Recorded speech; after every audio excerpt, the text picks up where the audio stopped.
El libro de los Hechos de los Apóstoles empieza con una cantidad de narraciones maravillosas. Alguien dijo que no debería ser el libro de los Hechos de los Apóstoles, sino el libro de las obras del Espíritu Santo. Porque todo lo que empieza a suceder no es obra de los apóstoles. Ellos son instrumentos, ellos son actores, qué sé yo, qué palabra usar. Pero es Dios el que está trabajando todas esas cosas. Viene el Espíritu Santo, los apóstoles empiezan a predicar, la iglesia empieza a crecer, la persecución aparece. Y llegamos al capítulo 7, se nombra en el capítulo 6 un grupo de personas que atiendan a los que están teniendo limitaciones económicas y limitaciones de alimento, porque hay unas quejas y hay unas murmuraciones en la iglesia, y se nombra lo que se llama en la Biblia los diáconos. Y bueno, estos se empiezan a ver la gloria de Dios, y llegamos al capítulo 7 del libro de los Hechos de los Apóstoles, y ese capítulo 7 narra una predicación que para mí es el mejor compendio o narración de toda la historia del Antiguo Testamento. Allí alguien lo narra de manera fantástica, pero esa narración le entra en retroceso a los judíos y a los religiosos. Y dice que la gente le ardía su sangre diciendo: este tipo hay que matarlo. Y empiezan a agarrar cada uno una piedra y empiezan a lanzarle piedras a ese predicador. Y ese predicador, en medio de recibir tantas pedradas, dice: Señor, te entrego mi espíritu, y murió. Ese hombre, ¿cómo se llamaba? Esteban. Esteban se convierte en un mártir, el primer mártir por la fe, el primer mártir de la iglesia cristiana. Dicho eso, quiero narrarles 8 versículos del capítulo siguiente. Voy a tratar de hacerlo muy corto, a veces prometo y no lo cumplo, pero voy a tratar. Hechos 8 del 1 al 8. Acaban de matar a Esteban. Y dice el versículo 1 de Hechos 8: y Saulo consentía en su muerte, y Saulo estaba allí, consentía en su muerte. En aquel día hubo una gran persecución contra la iglesia que estaba en Jerusalén, y todos fueron esparcidos por las tierras de Judea y de Samaria, salvo los apóstoles. Y hombres piadosos llevaron a enterrar a Esteban e hicieron gran llanto sobre él. Y Saulo asolaba la iglesia, entrando casa por casa, arrastraba a hombres y mujeres y los entregaba en la cárcel. Pero los que fueron esparcidos iban por todas partes anunciando el evangelio. Entonces Felipe, descendiendo a la ciudad de Samaria, les predicaba a Cristo. Y la gente unánime escuchaba atentamente las cosas que decía Felipe, oyendo y viendo las señales que hacía.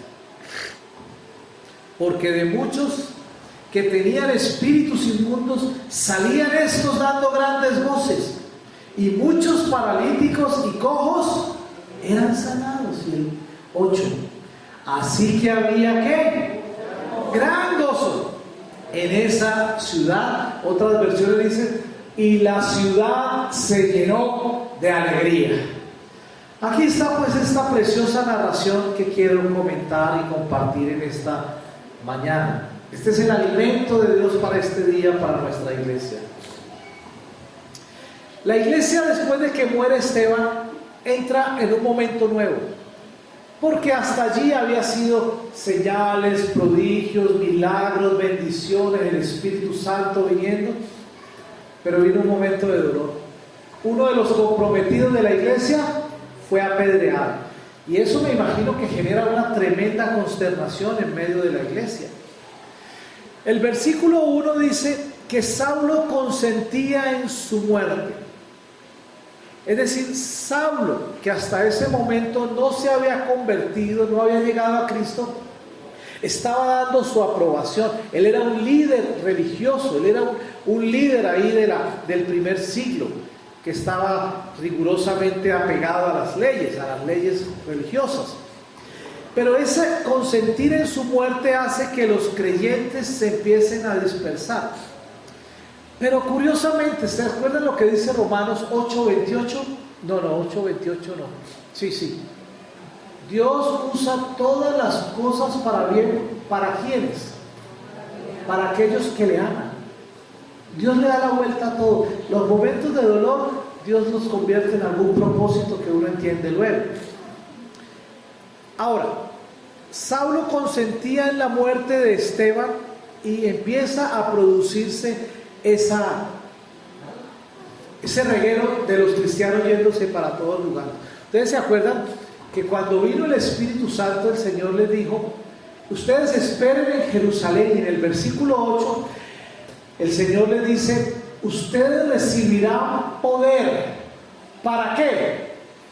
Para ser testigos en Jerusalén, en Judea, en Samaria y hasta lo último de la tierra.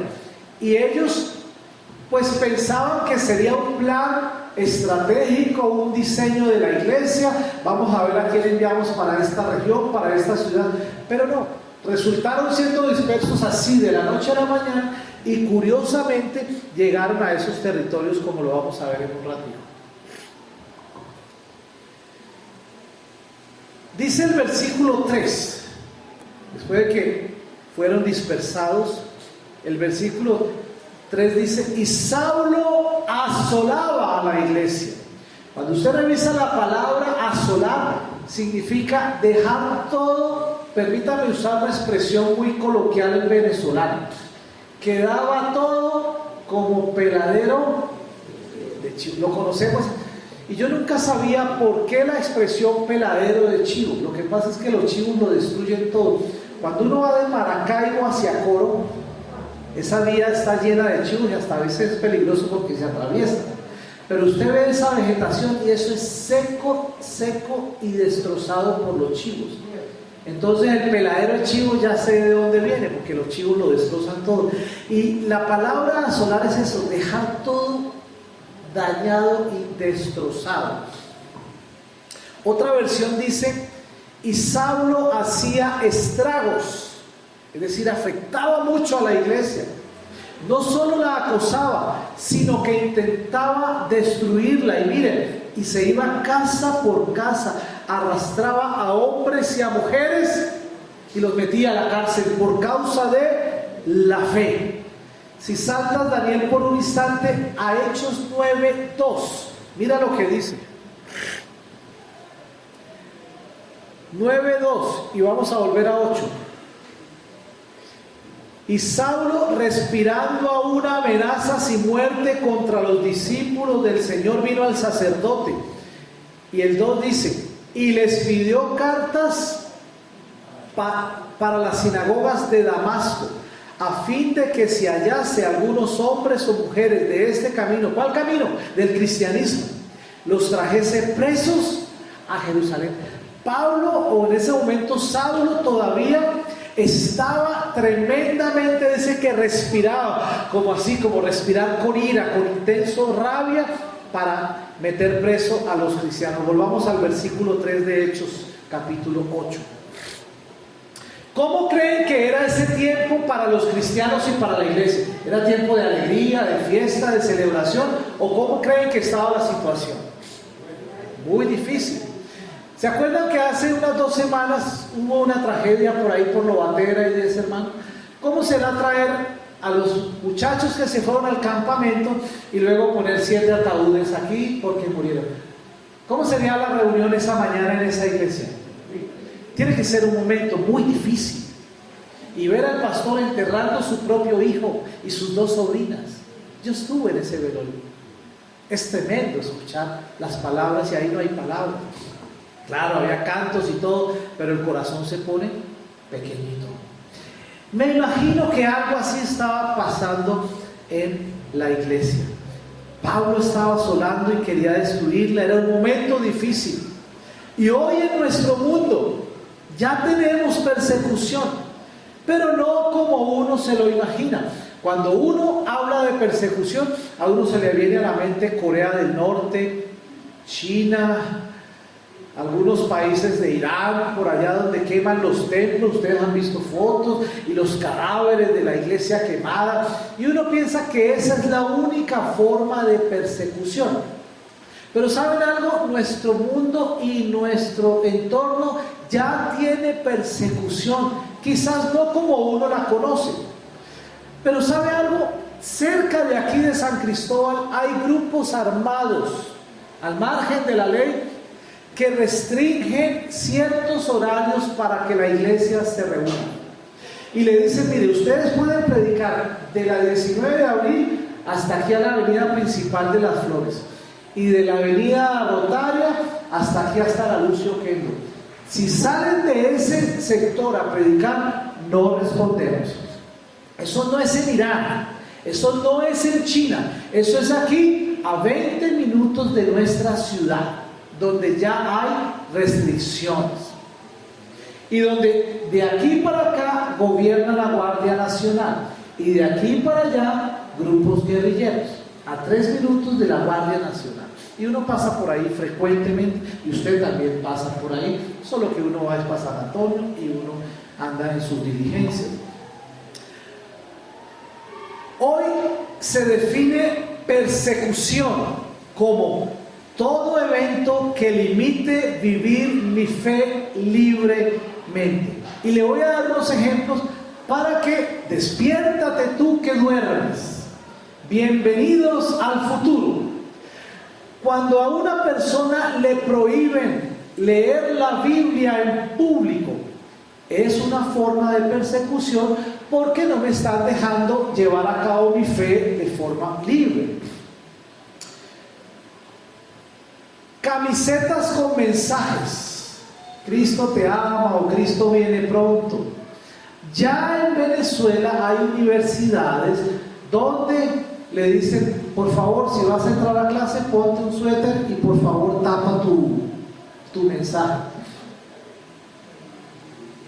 Eso es forma de persecución. No porque lo estén golpeando o matando o quemando el templo, pero le están prohibiendo o cohibiendo expresar su fe libremente. Entonces, la persecución no está por allá, también está rondando. En algunos casos, no poder reunirse.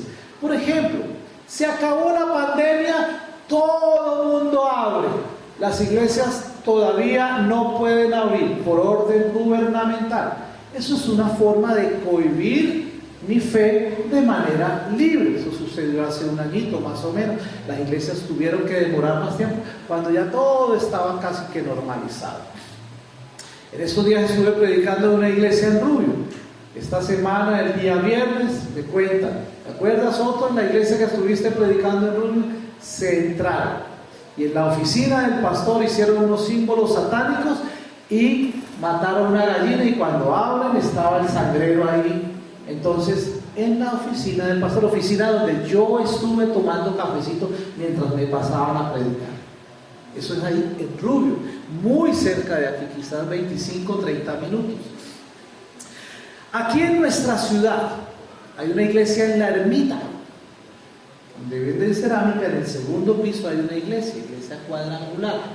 Ahí tienen una denuncia por muchos decibeles, porque el sacerdote católico puso una denuncia y él solamente 2 días a la semana puede prender el sonido. Eso no es en Irán, eso no es en China, eso es en la plaza La Ermita. Ahora, si allí se ponen carros a las 2 de la mañana, 3 de la mañana, a poner sonido a todo taco, a gritar y tomar cerveza, no hay problema.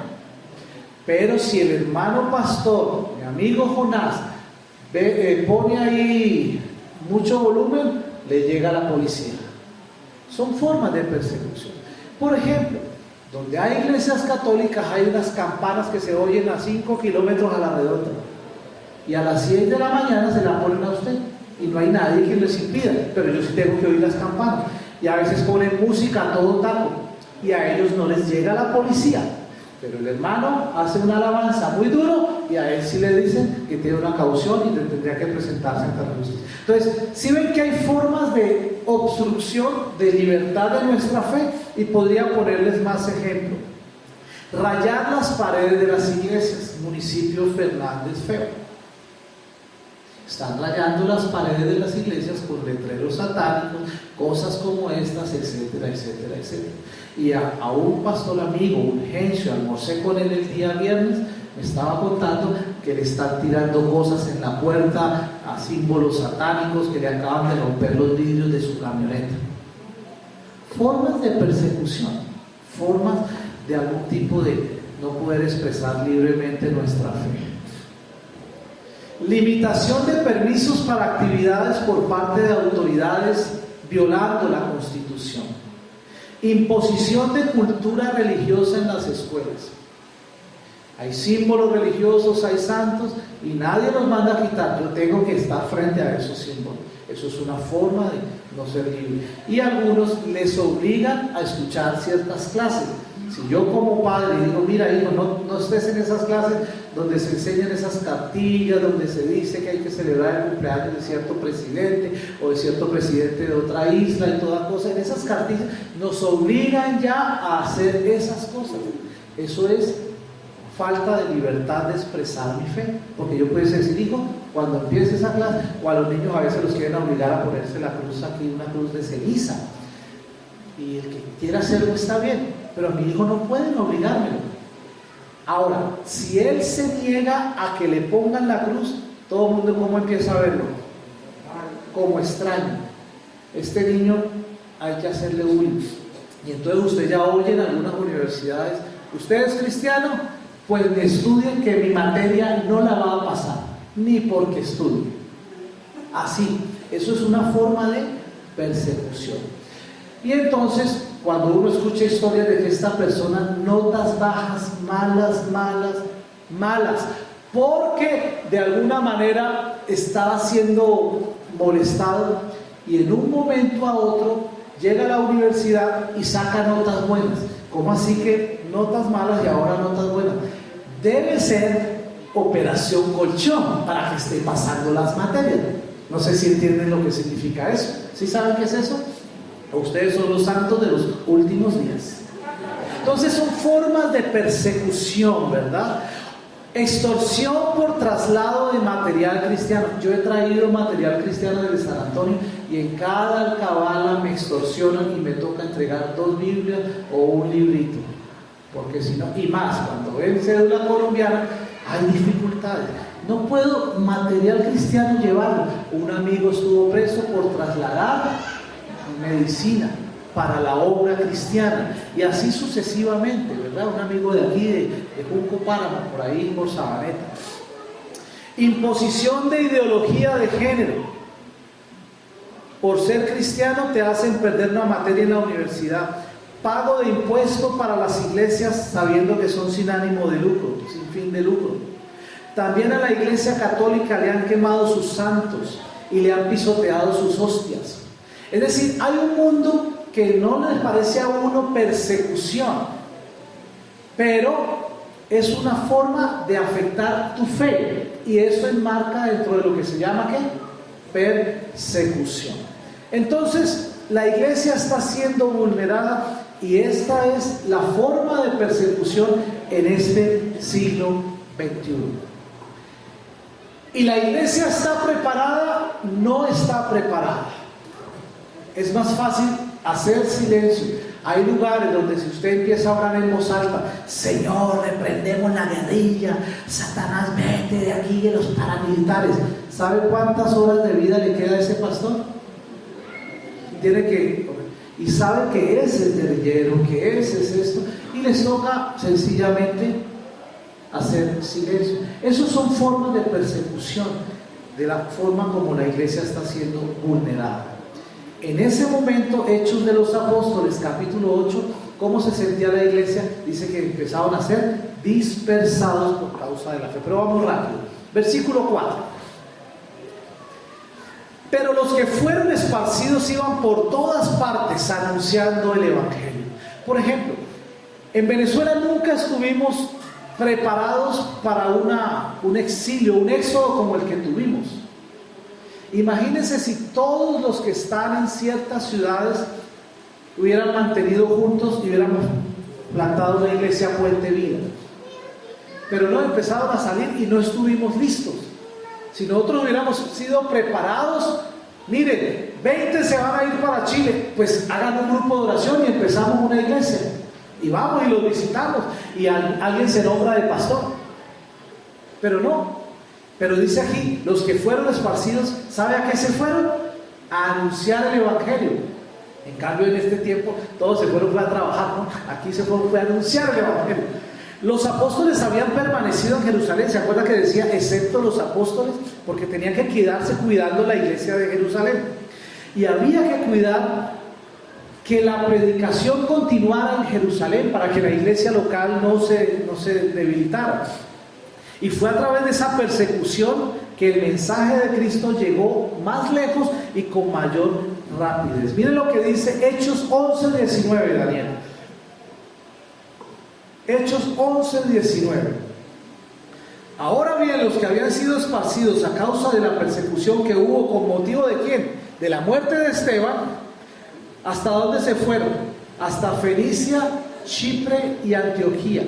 Y cuando usted vea Chipre, es una isla que está por allá abajo, por Italia, bien lejos de Jerusalén. No dice hasta dónde llegó lo que fueron esparcidos, bien lejos.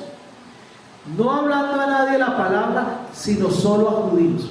No estaban tocando todavía a los no judíos, sino que inicialmente se enfocaron entre los judíos. Hay un padre de la historia, de la iglesia, los famosos padres de la iglesia. Uno de nombre Tertuliano. Tertuliano dijo, la sangre de los mártires es la semilla de la iglesia. La sangre de la iglesia perseguida, de los creyentes asesinados por causa de la fe, es sangre que se convierte en semilla para que el evangelio crezca, crezca y crezca. Versículo 5, volviendo a Hechos 8.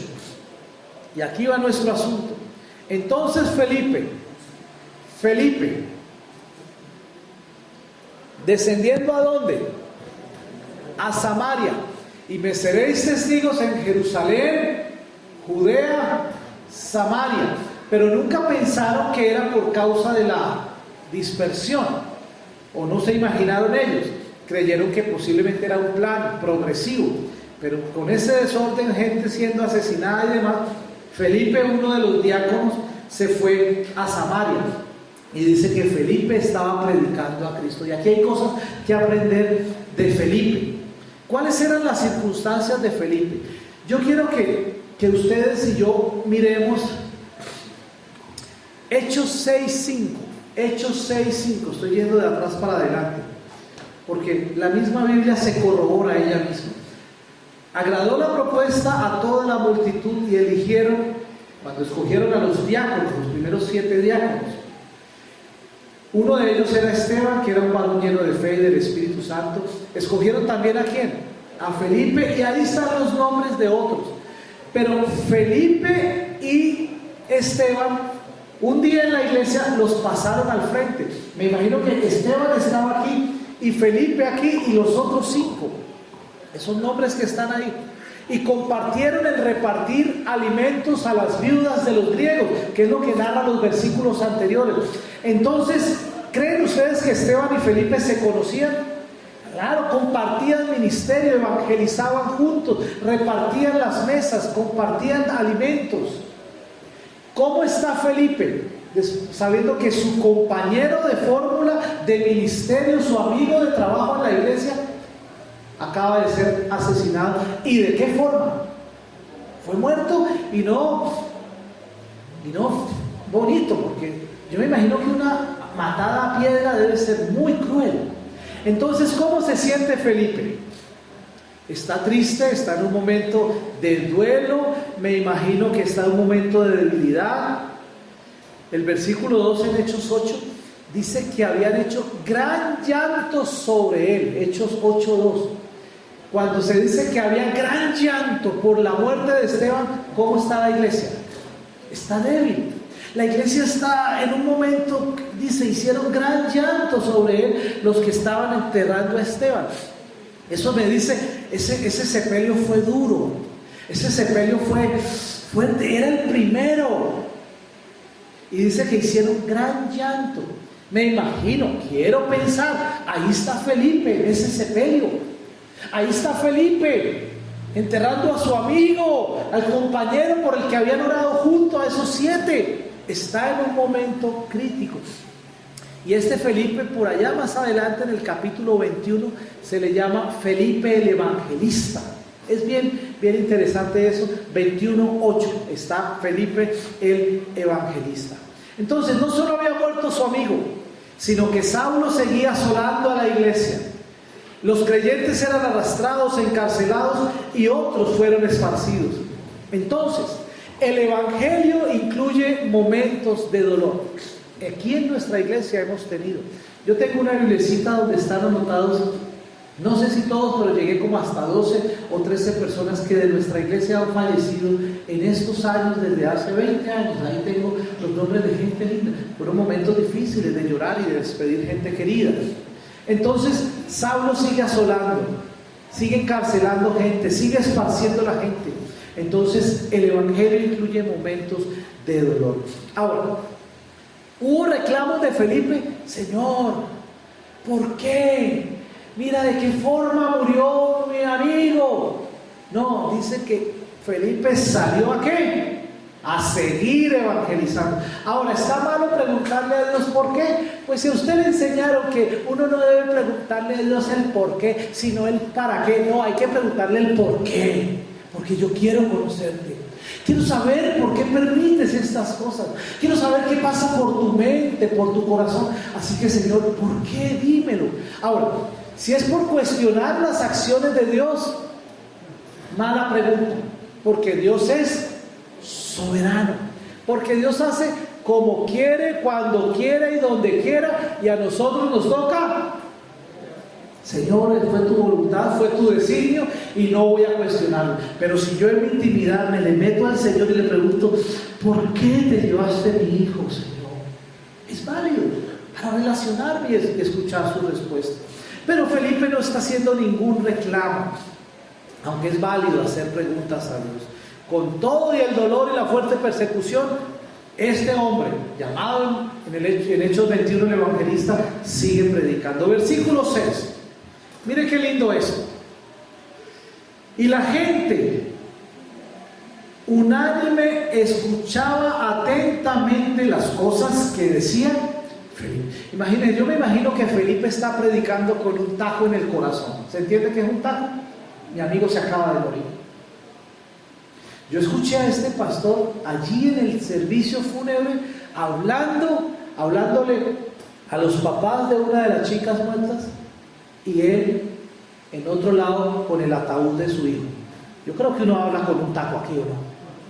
Debe ser muy difícil. Dios guarde a nuestros hijos. Oyendo y viendo las señales que hacía.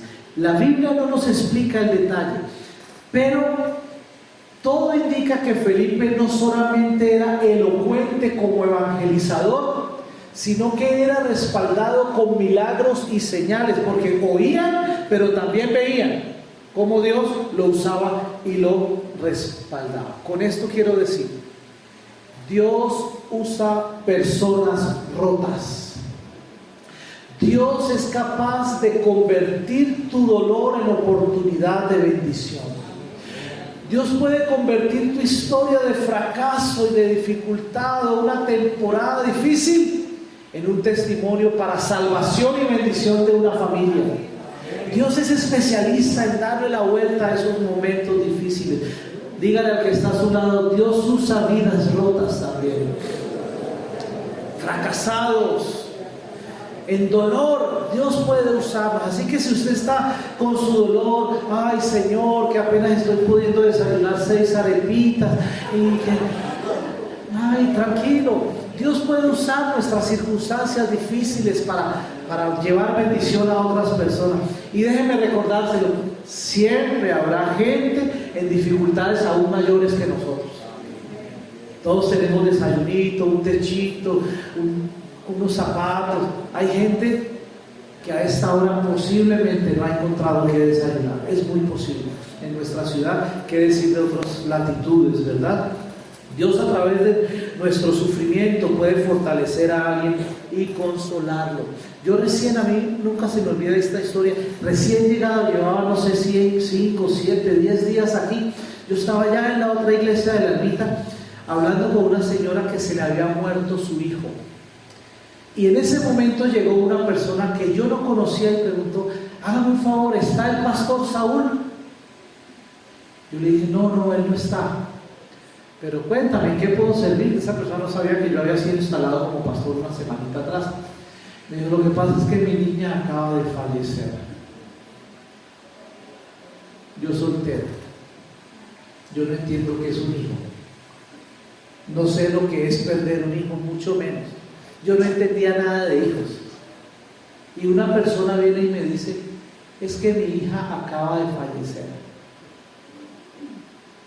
¿Qué le dices tú? Pero la persona que estaba aquí hablando conmigo, a ella se le había muerto su hijo. ¿Quién podía entender más a esa persona que está llegando ahí? ¿Esa persona o yo? El que ha enterrado a un hijo puede consolar a otro que le acaba de matar su hijo. Entonces Dios puede usar nuestro sufrimiento para consolar o fortalecer a alguien. Y la iglesia que se funda en Samaria con Felipe fue fundada con un Felipe lleno de dolor. ¿Cómo le parece? Un Felipe lleno de dolor, pero que no dejó de compartir su fe. Vamos rápido al versículo 8. Saltando al versículo 8.